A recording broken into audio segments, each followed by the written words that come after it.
Merdeka! Hidup Melayu! Tindas orang Melayu!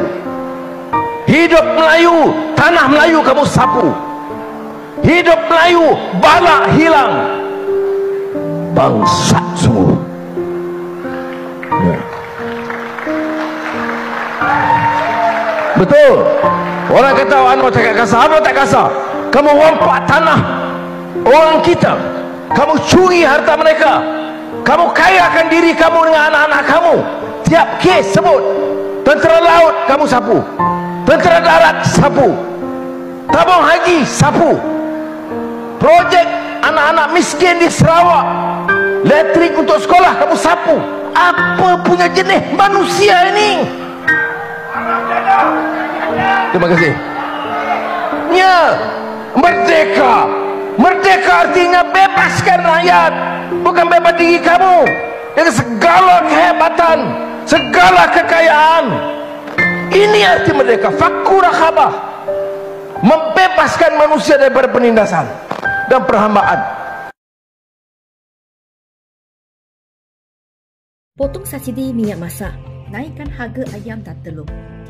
Kenapa kerajaan tak fikir cara yang lain untuk jimat duit? Di sini, saya nak bagi beberapa contoh.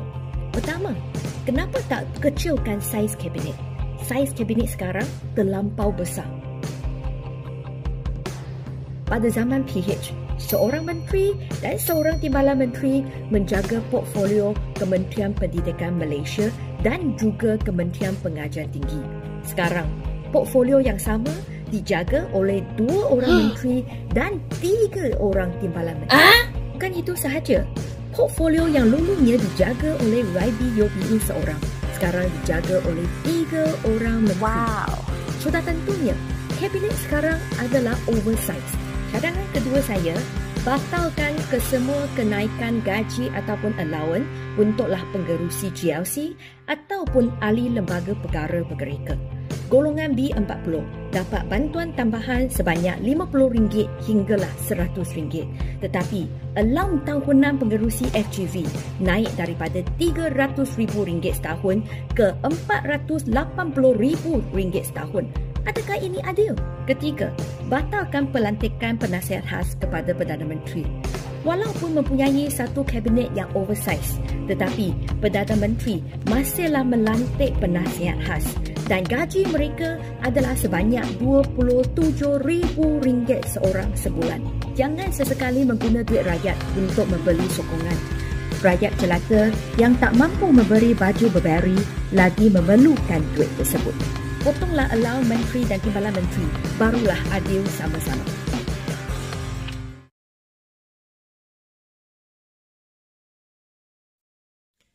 UMNO selalu tuduh PKR dan Pakatan Harapan menjejaskan kedaulatan negara dengan menjual harta negara. Betul ke?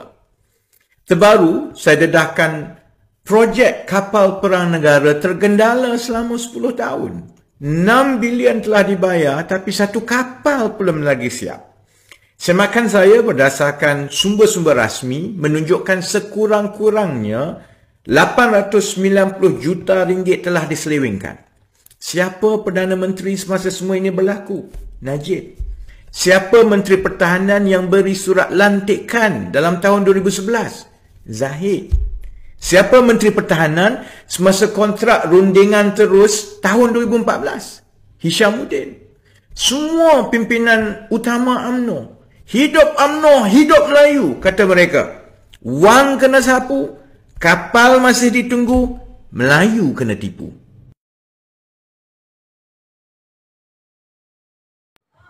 Salam sejahtera Malaysia. Selamat petang tuan-tuan dan puan-puan yang dihormati sekalian.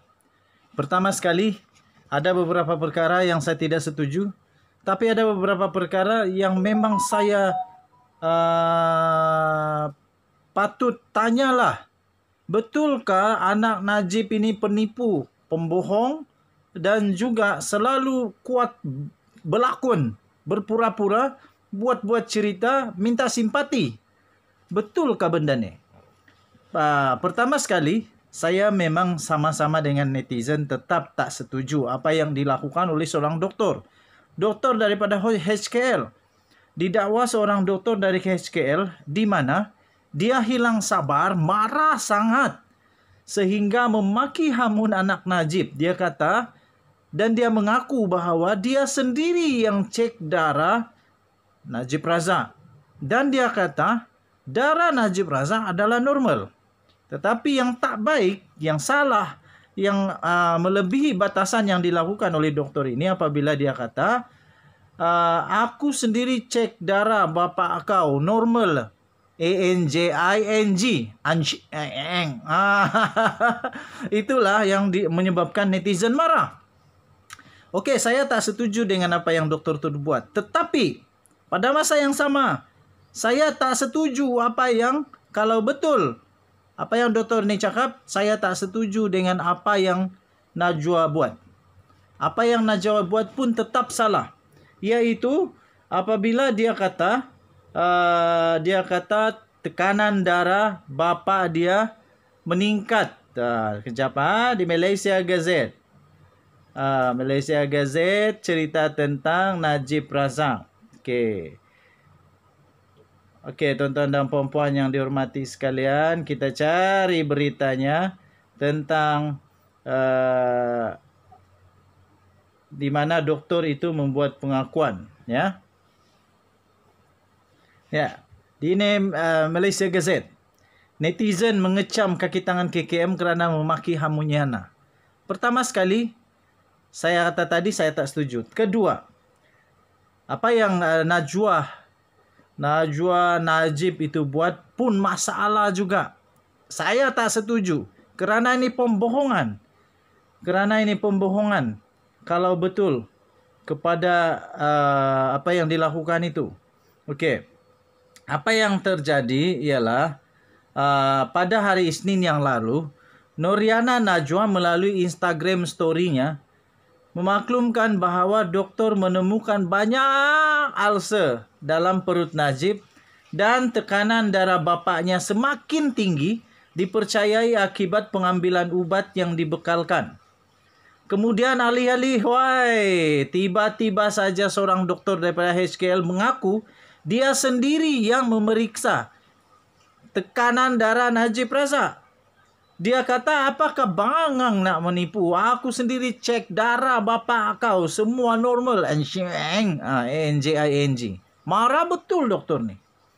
Apa tidak marah? Memanglah marah. Walaupun marah jangan sampai begitu. Tetapi saya tak setuju kalau betul Najwa menipu, membohong, ataupun dia nak minta simpati kepada rakyat Malaysia. Najwa, sila jawab. Walaupun ramai netizen yang tolong engkau hentam doktor tu, kesian juga doktor tu sebenarnya. Tetapi kau kena jawab. Kau kena nafikan betulkah apa yang doktor itu cakap. Iaitu dia kata darah Najib Razak sendiri dia yang cek dan semua normal. Normal. Jadi ada ramai orang yang menipu di sini. Pertama, Najwa. Kedua, ingat Tan Sri Syafiq Abdullah menyatakan bahawa darah Najib Razak meningkat naik di mahkamah. Jadi sekarang banyak betul kesan daripada apa yang telah dibongkar oleh doktor ini. Banyak ini kesan. Banyak kesan. Jadi pesan pertama, maksudnya ada banyak sekali terbongkar. Penjara pun kena tipu, hospital pun kena tipu. Siapa yang tipu siapa? Masalah. Okey, so Najwa, kau kena jawab Najwa. Jangan diam-diam, buka mulut, jawab. Jawab dakwaan doktor ini yang katanya bapa kamu, Najib Razak, darahnya normal.